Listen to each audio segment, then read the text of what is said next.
Muy buenos días nuevamente, mis hermanas y hermanos. Bienvenidos a la casa del Señor en esta mañana de sábado.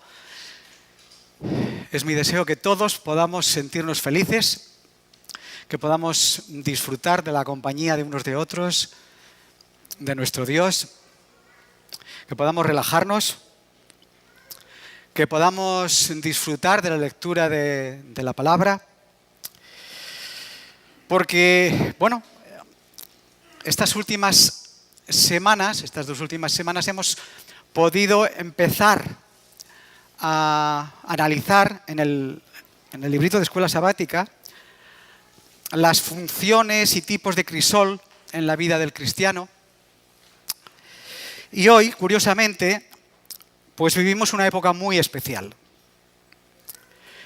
en la que nuestro mundo, de una manera global, más que nunca, parece sumergirse también en un crisol impresionante, de una intensidad cada vez más acentuada y progresiva, sometido a una serie de crisis continuas, sucesivas, interminables, sorprendentes,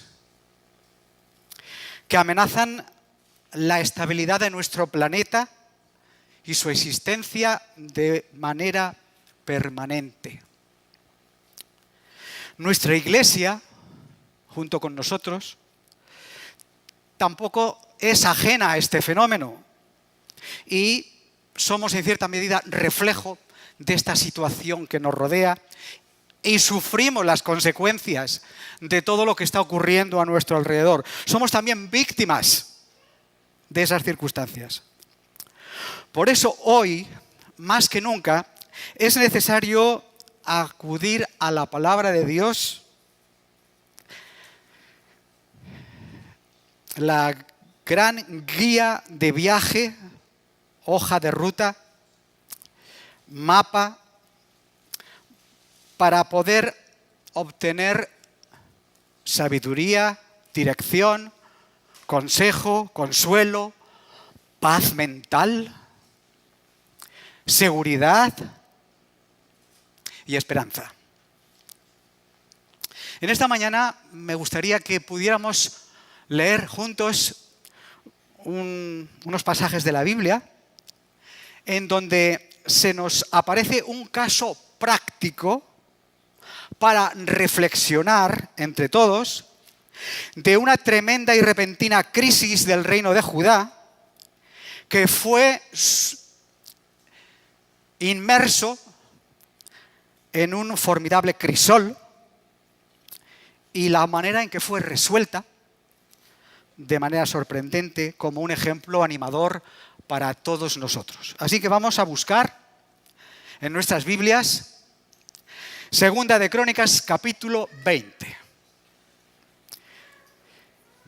Y en el versículo 1 leemos: algún tiempo después, los moabitas y los amonitas, aliados con los meunitas, atacaron a Josafat.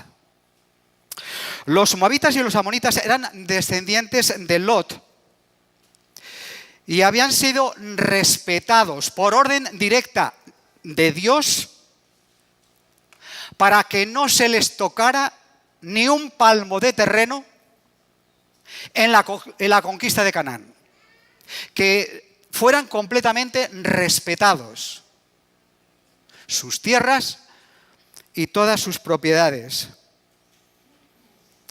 Pero resulta que en este momento que vamos a leer, olvidando los lazos de parentesco, porque eran lógicamente hermanos de los israelitas, descendientes también de la familia de Abraham, y olvidando la misericordia y bondad de Dios, se rebelaron contra él y contra sus hermanos, tratando de destruirlos, invadir sus tierras y aniquilarlos.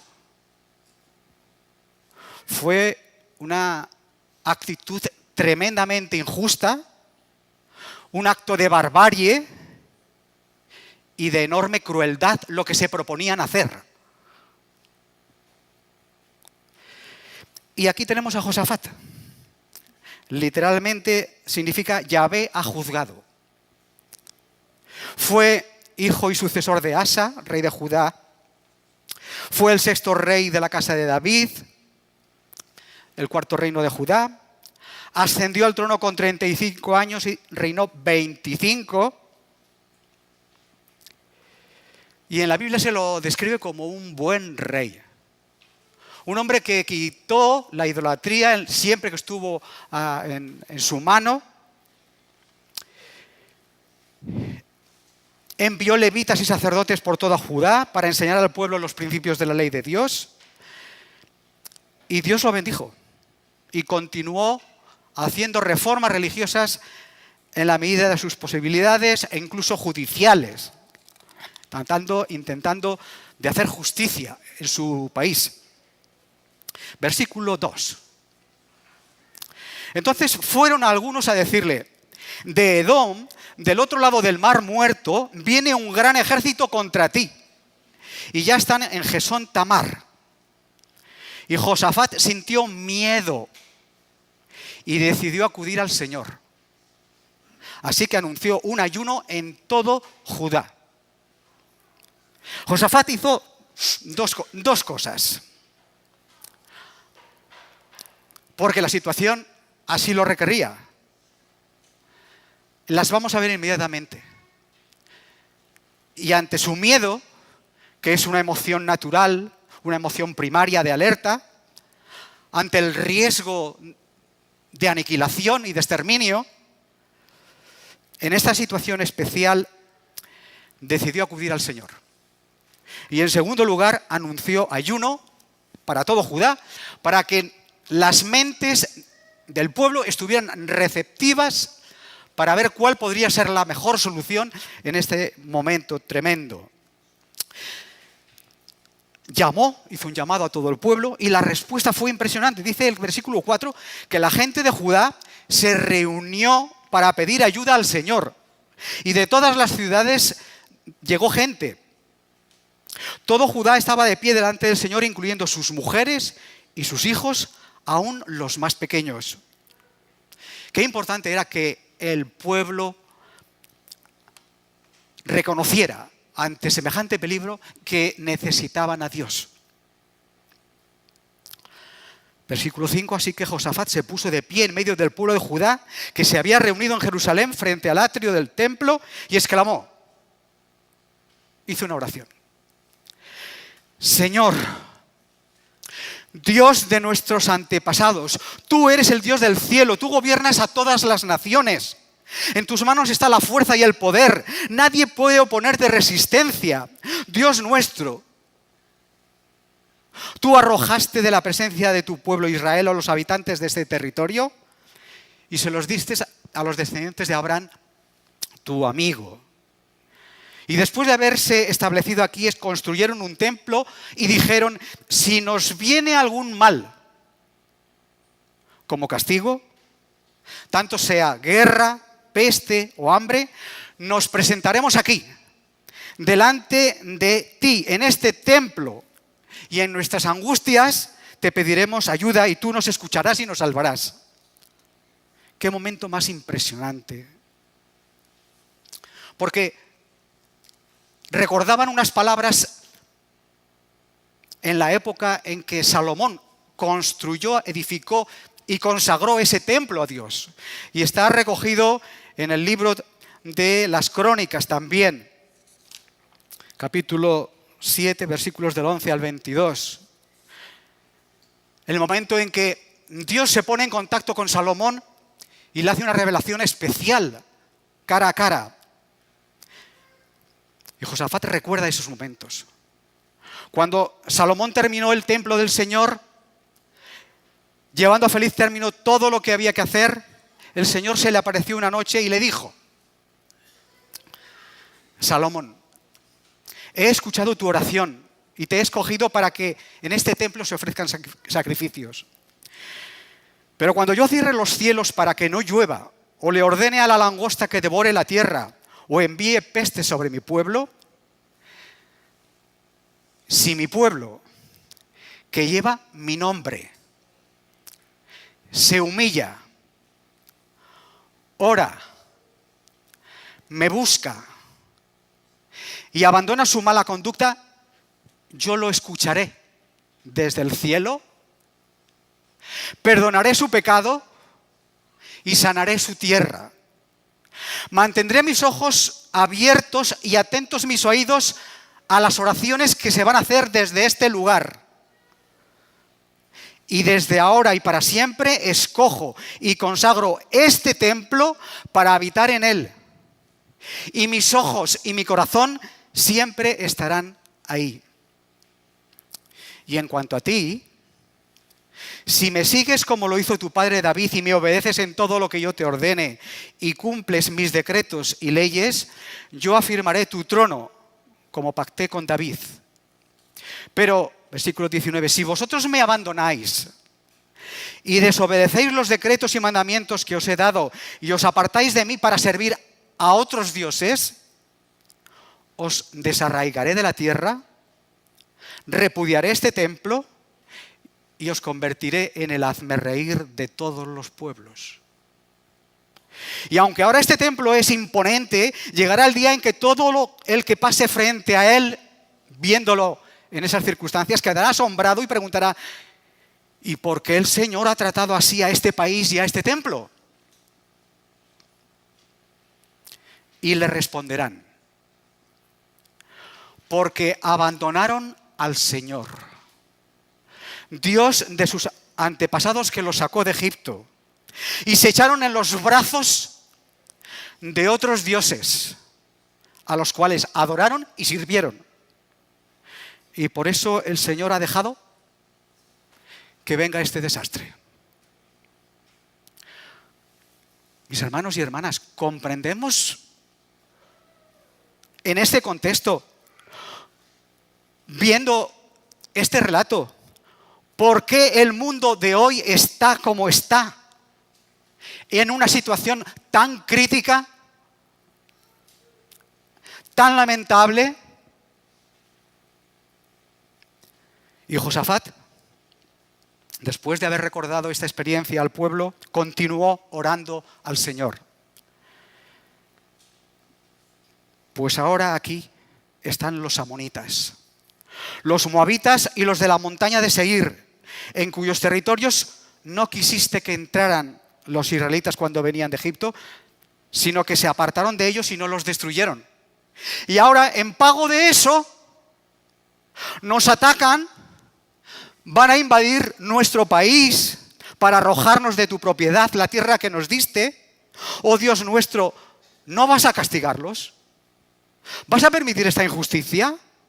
Nosotros no tenemos fuerzas suficientes para hacer frente a este ejército que nos ataca. No sabemos qué hacer. Por eso tenemos los ojos puestos en ti. Y todo Judá estaba de pie delante del Señor, incluyendo sus mujeres, sus hijos, incluso los más pequeños.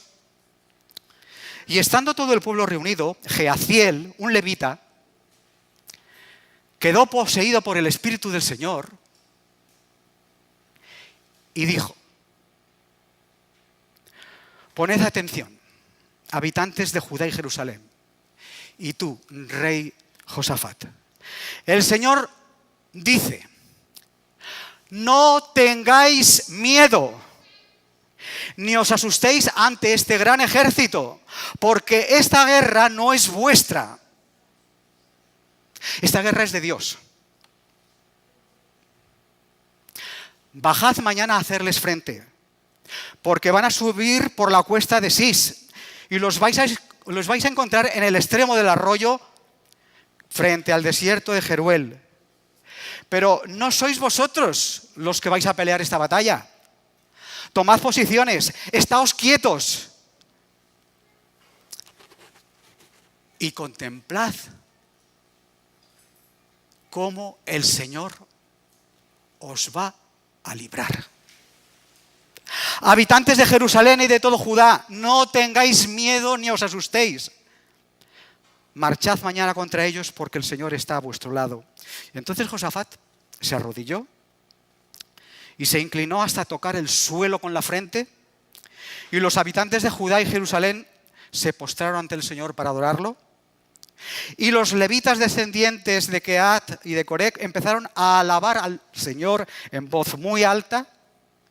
Y en vez de ponerse a llorar o a temblar con desesperación e impotencia, empezaron a cantar. ¡Qué importante! La oración, la adoración y la alabanza. Este incidente nos recuerda a otros personajes y pasajes de la Biblia en situaciones parecidas, como por ejemplo Job, en medio de su desgracia, dijo: Jehová dio, Jehová quitó, pues sea el nombre de Dios bendito. Y David, que pasó tantas pruebas y vicisitudes, cantautor fantástico y maravilloso, en el Salmo 9 nos deleita con una preciosidad de salmo. Oh Señor, quiero alabarte con todo el corazón y contar tus muchas maravillas. Oh Altísimo, por ti quiero gritar lleno de alegría, quiero cantar himnos a tu nombre. Mis enemigos huyen delante de ti, caen y mueren. Tú eres el juez justo. Te has sentado en tu trono para hacer justicia. Has reprendido a los paganos, has destruido a los malvados. Pero el Señor es rey para siempre. El Señor protege a los oprimidos y los protege en tiempos de angustia. Los que te conocen confían en ti. Nunca abandonas a quienes te buscan. Cantad himnos al Señor que reina en Sión. Anunciar a los pueblos lo que ha hecho, porque Dios se acuerda de los afligidos y no olvida sus lamentos. Por experiencia propia, David cada día experimentaba la amistad, la compañía y el cuidado tierno del pastor eterno, aún en sus momentos más duros y difíciles. Tanto amó al Señor David y la alabanza, que cuando fue rey, construyó el templo, reunió a 288 profesionales, en aquel tiempo el templo provisional, para que oficiaran en aquel lugar especial. O el relato de Hechos 16, en donde a medianoche, orando Pablo y Silas después de una enorme paliza, presos en la cárcel, sangrando, entonces cantaban himnos a Dios y los presos lo oían. Y sobrevino de repente un gran terremoto, de tal manera que los cimientos de la cárcel se sacudían y al instante se abrieron todas las puertas y las cadenas de todos saltaron. La lista de motivos para dar gracias a Dios es infinita en cualquier situación y circunstancia. Martin Seligman,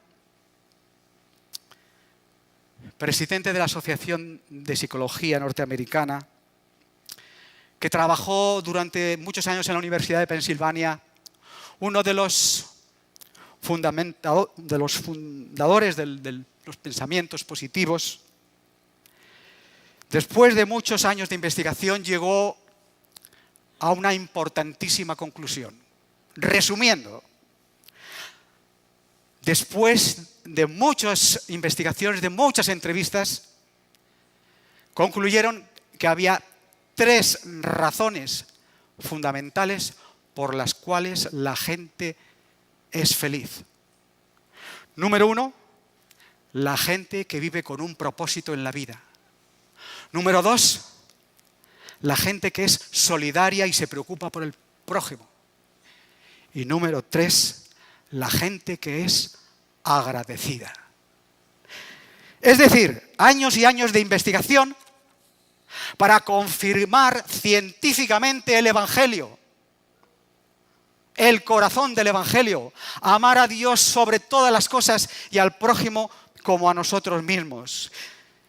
Y a la mañana siguiente se levantaron temprano para ponerse en camino hacia el desierto, y en el momento de salir Josafat se puso de pie para decirles Escuchadme, habitantes de Jerusalén y de Judá. Confiad en el Señor y os sentiréis seguros. Confiad en vuestros profetas y todo saldrá bien. Confianza en Dios es tener fe. Una fe que se cimenta y crece día a día a través del estudio de la palabra, la oración y nuestra experiencia diaria caminando con Dios.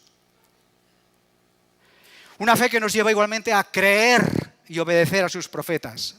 Porque la verdad que somos un pueblo privilegiado, con abundantes consejos sobre salud, educación, economía, relaciones humanas, buen gobierno, orden, vida espiritual, evangelismo, vida saludable, fraternidad, esperanza.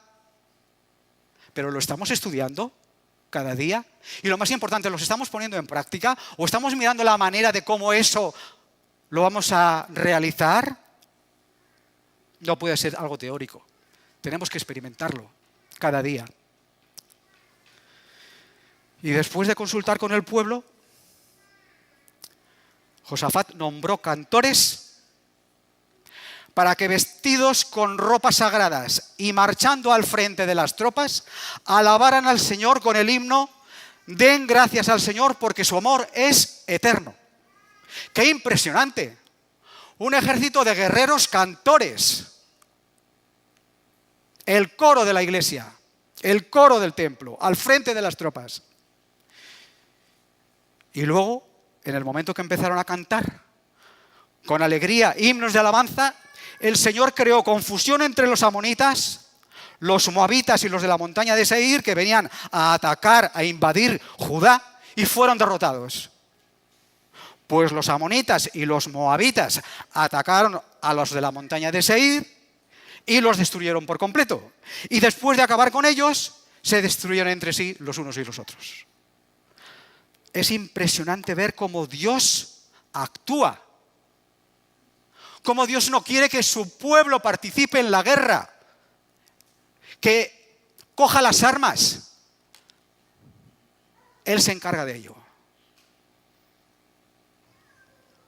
Y es animador también que cuando el pueblo de Israel cumple las condiciones, confía en Dios, se humilla, se pone en sus manos, le alaba y le reconoce como soberano, Dios le da la victoria vez tras vez, sin tener que desplegar sus propias fuerzas, porque sus enemigos se destruyen entre ellos mismos. O actúan los ángeles, como por ejemplo con Faraón en Egipto, en el Mar Rojo, la caída de Jericó, la victoria de Gedeón sobre los madianitas, el ejército de Senaquerib, rey de Asiria. Y cuando los hombres de Judá llegaron al sitio desde donde se ve el desierto y miraron hacia el ejército enemigo, solo vieron cadáveres tendidos en el suelo, porque nadie había conseguido escapar. Entonces acudieron Josafat y su gente a recoger todo lo que habían dejado y estuvieron 4 días. Dios había hecho justicia. Y el 4.º día se reunieron en el valle de Beracá y allí bendijeron al Señor. Por eso llamaron así aquel lugar, que significa el valle de la bendición. Nombre que lleva hasta hoy. Todos los hombres de Judá y Jerusalén, con Josafat al frente, regresaron a Jerusalén muy contentos, porque el Señor les había dado motivo de alegría y no habían sido derrotados por sus enemigos. Y cuando llegaron a Jerusalén, fueron al templo del Señor al son de salterios, cítaras, trompetas. Y atención, hermanos, que la historia no acaba aquí. Al saber que el Señor había luchado contra los enemigos de Israel, todas las naciones de alrededor se llenaron de respeto y reverencia ante Dios. ¿Qué noticia más espectacular sacudiendo los teletipos y los telediarios para el mundo entero de su época? Israel derrota a sus invasores en una victoria total con un ejército de músicos y cantores. Y así, el reinado de Josafat siguió tranquilo, porque Dios le concedió paz con todos los países vecinos. ¿Os imagináis?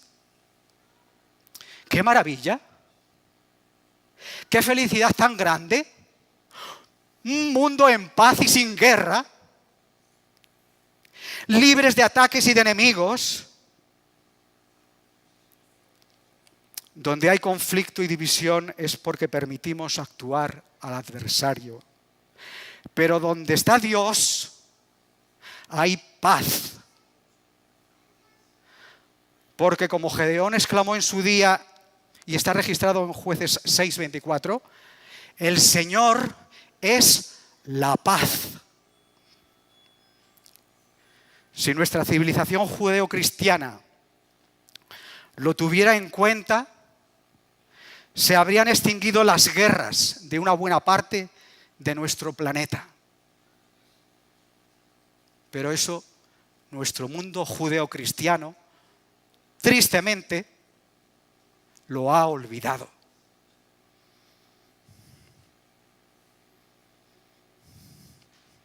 Me gustaría concluir la reflexión de esta mañana con algunas aplicaciones prácticas. Tenemos un enemigo que de forma permanente intenta desanimarnos, causarnos sufrimiento, que perdamos la fe y los nervios y destruirnos a todos.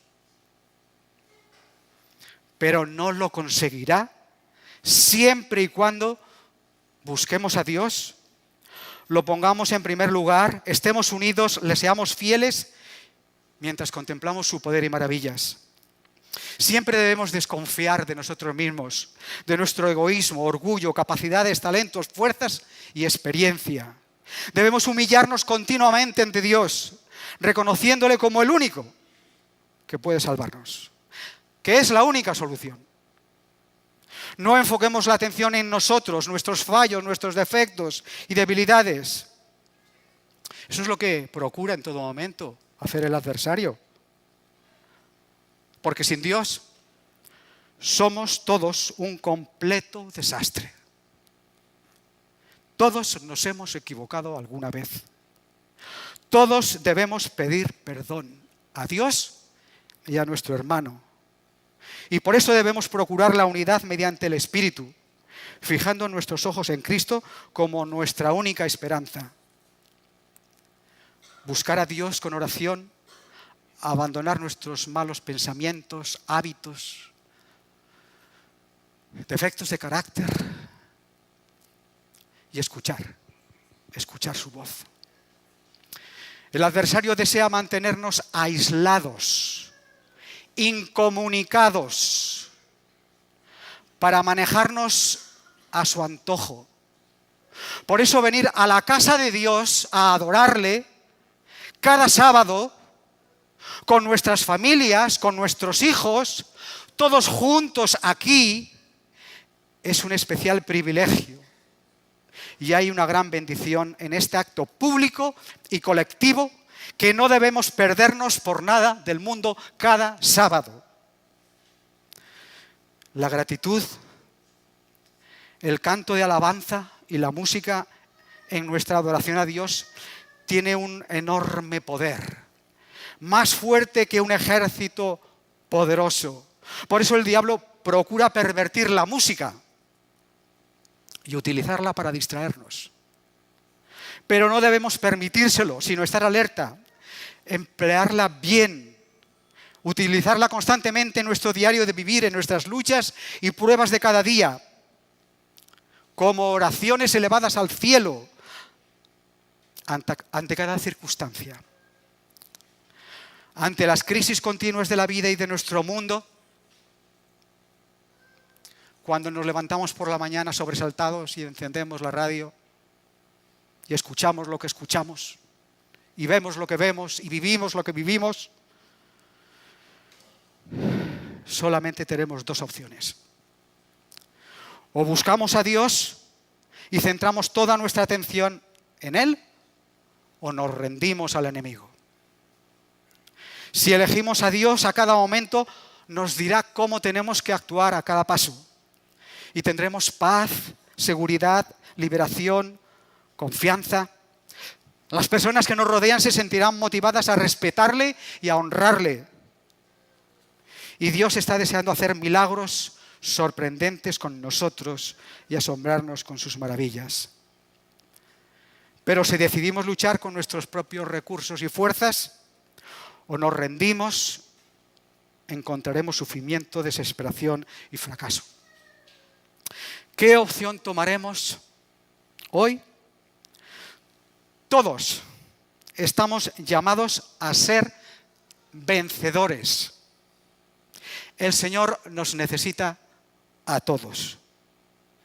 Que el Señor nos ayude a ser sabios en cualquier circunstancia, para que pueda Cristo concedernos siempre la victoria. Amén.